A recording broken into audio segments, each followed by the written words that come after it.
মেয়ের জন্মদিন আসার কিছুদিন আগের থেকেই ওর বাবা না খুব অ্যাক্টিভ হয়ে যায়। ওর জন্য জামা কাপড় কেনা, কোথায় বার্থডে করবে বা ঘরে কাকে কাকে ডাকবে সেসব নিয়ে চর্চা হতে থাকে আমাদের মধ্যে। ছেলের বার্থডেটাও করা হয়, কিন্তু মেয়ের জন্য ওর বাবার একটা আলাদাই টান দেখেছি। দুদিন আগে বেরিয়েছিলাম, ওর জন্য কিছু কাপড় কেনা হলো, ছেলের জন্য নেওয়া হয়েছে। ছেলের বার্থডে তো নেওয়া হয়েছিল, কিন্তু মেয়ের বার্থডের জন্য কাপড় কেনা হচ্ছিল বলে ওর জন্যও একটা নেওয়া হলো। তারপরের দিন গেলাম কেকের বাজারে। পিউর বার্থডের কেকটা আমি ভেবেছি বাড়িতে বানাবো।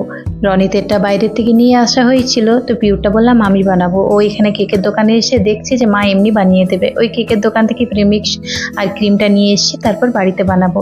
তারপর গেলাম আমরা জুতোর দোকানে। ছেলের জুতোটা তো ঠিকঠাক পছন্দ হয়ে গেল, কিন্তু মেয়ের জুতো ওর বাবার পছন্দ হলো না। তারপর দুই একটা দোকান আবার আমরা ঘুরলাম, মেয়ের সাইজে হয়তো হচ্ছে না বা পছন্দ হচ্ছে না।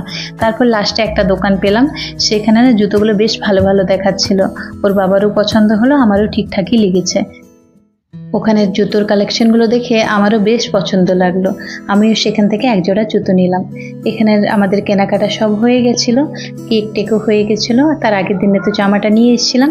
তারপর আমরা গেলাম সবজি বাজারটার দিকে। মাছের বাজারটা একটু দূরে, তাই রনি তার ওর বাবা মাছের বাজারটায় গেল, আমি আর পিউ থাকলাম সবজি বাজার করার জন্য।